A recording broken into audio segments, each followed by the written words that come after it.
আনবি কেন তোর বাসায় আমাকে? তুই আমার মোবাইল থেকে আমার টাকা ট্রান্সফার কেন করবি তুই? তোর বাসা নাকি মারামারি করতেছি? এটি কে লালি খেলায় না? আর সিল্লি কে করে?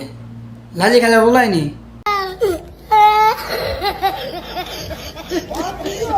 একটা ছেলে কতটা অসহায় হইতে পারে ভাই, কতটা অসহায় হইতে পারে আমি বুঝাইতে পারবো না। আমি আন্নে অসহায় কে কইছে? আন্নে অসহায়? আন্নের মতো কপাল আর কারো আসেনি। আন্নে 50 বছর একটা বয়সে একটা বিডি পাইছেন। আমি কোথায় ডেকে আনছি দেখ। তোরে না মামলা তুলবি না তুই কস।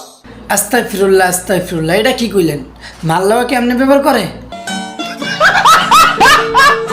ও সরি, বললেও কি এমনি ব্যবহার করে নাকি? আসলে ফেসবুক না থাকলে কইতে পারতাম না যে মাফ হলো জামাই বউ হয়। ফেসবুক লাজন হ্যাগর, মানে হ্যাগর লেগে ফেসবুকে ঢুকোনেই যায় না। ফেসবুকে ঢুকলে হ্যাগরেই দেখা যায়। হ্যাগো জর্গা কাইজা ভালোবাসা কত কিছু দেখা যায়। ফেসবুক না থাকলে হয়তো বা দেখতেই পারতাম না আমরা। कैसा लगा मेरा मजाक?